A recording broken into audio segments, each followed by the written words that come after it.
নমস্কার আমার প্রিয় বন্ধুরা, মৈত্রী ব্লগ থেকে তোমাদের সবাইকে স্বাগত জানাচ্ছি। আজকে আমি সম্পূর্ণ নিরামিষ ছানা পটলের রেসিপি নিয়ে তোমাদের কাছে হাজির হয়েছি। রেসিপিটা ভালো লাগলে নিশ্চয়ই তোমরা লাইক শেয়ার সাবস্ক্রাইব করতে ভুলবে না। পাশে যে বেল আইকন আছে সেটা প্রেস করলে তোমরা আমার অন্যান্য রেসিপিগুলো দেখতে পেয়ে যাবে। এছাড়া নোটিফিকেশনে যা যা রেসিপি আসবে তা তোমরা দেখতে পেয়ে যাবে। এটা কিন্তু গরম গরম ভাতের সঙ্গে, রুটি, পরোটা, লুচি সবারই সঙ্গে খেতে ভালো লাগবে। শুরু করছি আমি ছানা পটলের রেসিপি। দেখো এখানে আমি পটল নিয়ে নিয়েছি। বেশ পটলগুলোকে খোসা ছাড়িয়ে নিয়েছি, এমনি করে কেটেছি, তেরচা তেরচা করে কাটা হয়েছে। 6খানা পটল নিয়েছিলাম। বেশ কচি পটল হলে কিন্তু খুব ভালো হয়, তাই আমি কচি কচি পটল নিয়েছি। নিয়ে এই পটলগুলোকে কেটে ভালো করে ধুয়ে রেখে দিয়েছি। এখন আমি একটা মিক্সে টমেটোগুলোকে আমি সেদ্ধ করতে দেবো।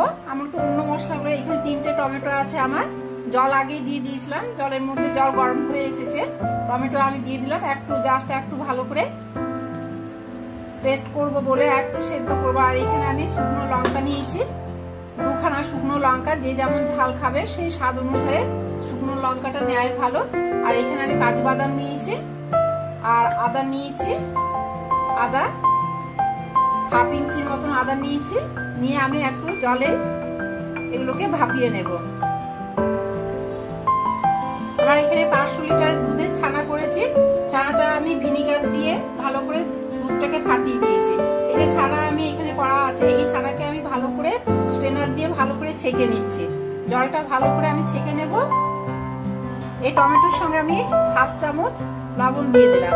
লবণ দিয়ে একটু নাড়াচাড়া করে দিচ্ছি, তাড়াতাড়ি করে সেদ্ধ হয়ে যাবে।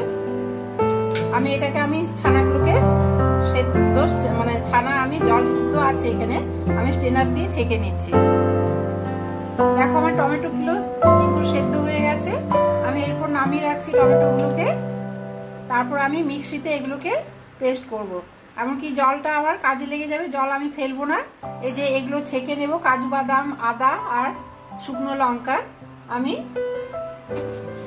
আলাদা করে জলটা ছেঁকে নিয়ে এগুলো পেস্ট করে নেব। এখন আমি এখানে প্যান বসিয়ে দিচ্ছি। তেলে আমি এখানে 3 চামচ আমি তেল দিয়ে দিলাম। দিয়ে তেলটা গরম হয়ে এলে আমি পটলগুলো দিয়ে দেব, খোসা ছাড়ানো পটল। এখন আমি এই পটলগুলোর মধ্যে নুন হলুদ অল্প করে মেখে নিচ্ছি। বেশি হলুদ হলে ভালো লাগে না, তা আমি একটু অল্প হলুদ দিয়ে পটলগুলো ভেজে নেব। তেল গরম হয়ে এসেছে, আমি পটলগুলোকে দিয়ে দিচ্ছি, করে নেব। পটলগুলো একটু ভাজা হবে, ভাজা হওয়ার পরে আমি 10 মিনিট পরে আমি নামিয়ে রাখবো। পাওয়ার কিন্তু লো টু মিডিয়াম হিটে আমি রান্নাটা শুরু করছি। এদিকে আমার পটলগুলো ভাজা হচ্ছে। এর মধ্যে আমি এই যে ছানা আছে, ছানাটা আমি ভালো করে জল ঝরিয়ে নিয়েছি। এখন আমি এটাকে ম্যাশ করে নেব, ভালো করে হাত দিয়ে চটকিয়ে নিচ্ছি। এমনিতে একটু গোটা গোটা ধরনের আছে, সেজন্য আমি হাত দিয়ে ভালো করে চটকে নিচ্ছি। এখন আমি এই পটলগুলোকে ভাজা হয়ে গেছে, পটল ভাজা গেছে, আমি পটলগুলোকে তুলে রাখছি। দেখো বেশ একটু ব্রাউন কালার হয়ে এসেছে, বেশি কিন্তু ভাজছি না, একটু ব্রাউন কালার হয়ে এসেছে। আমি এরপরে পটলগুলোকে তুলে রাখছি। এরপর আবার প্যান বসিয়েছি, প্যানের মধ্যে আমি আবার তেল দিয়েছি, পটল ভাজার তেল। এরপরে তেলটা গরম হয়ে এলে এখন আমি প্রথমে হাফ চামচ গোটা জিরে দিলাম ফোড়নের মধ্যে, আর একটা তেজপাতা একটু কেটে নিলাম, আর গোটা গরম মশলা, দারচিনি, লবঙ্গ আর এলাচ, ছোট এলাচ 2টো, আর লবঙ্গ আছে 4টে, আর একটা বড় স্টিক দারচিনি দিয়ে আমি বেশ এটাকে, মশলাটা একটু ভাজা ভাজা হবে, মিষ্টি গন্ধ বেরোবে মশলা থেকে। ভাজা হয়ে আমি এই যে আমি পেস্ট করে রেখেছিলাম টমেটো, কাজু বাদাম, শুকনো লঙ্কা, আদা পেস্টটা আমি এখানে দিয়ে দিচ্ছি। এই মশলার মধ্যে আমি হাফ চামচ, আগে কিন্তু নুন দেওয়া হয়েছে, টমেটোর মধ্যেও নুন দেওয়া হয়েছে, সেই জন্য স্বাদ অনুসারে আমি হাফ চামচ লবণ দিয়ে দিলাম।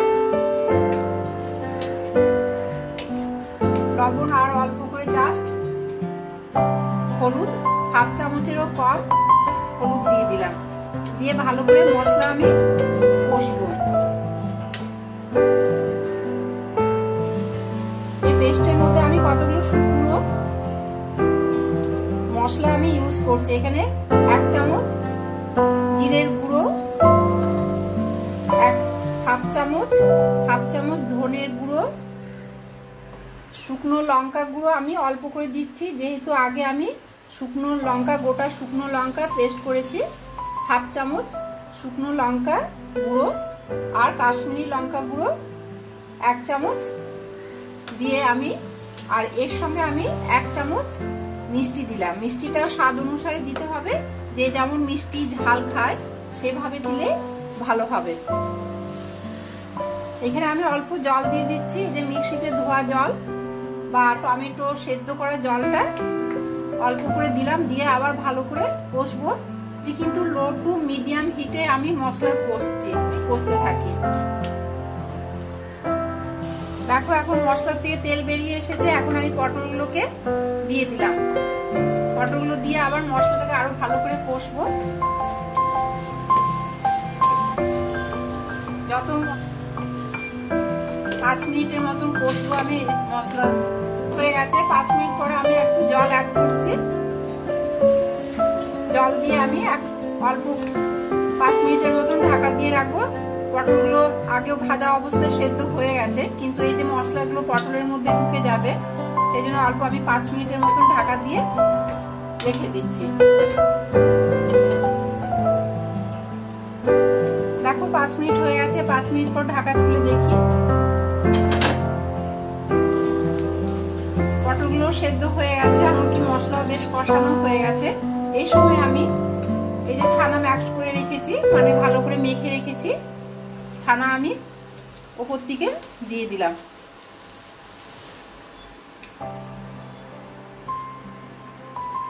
দিয়ে আবার ভালো করে নাড়াচাড়া করে নিই। পরিমাণ অনুযায়ী ছানাটা দিলে ভালো হবে।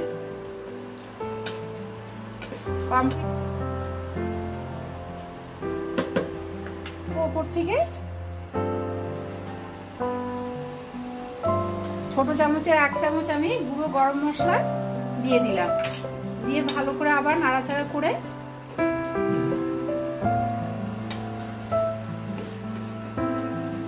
দেখতে কিন্তু দারুণ হয়েছে, এমনকি ভালো একটা মিষ্টি গন্ধ বেরিয়েছে।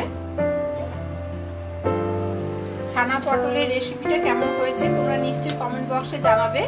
ভালো হলে নিশ্চয়ই তোমরা একটা লাইক, শেয়ার, সাবস্ক্রাইব করতে কিন্তু ভুলবে না। এখন আমি অল্প করে জাস্ট এই যে গরম মশলা দিয়েছি, জাস্ট উপর থেকে একটু ঘি দিয়ে দিলাম।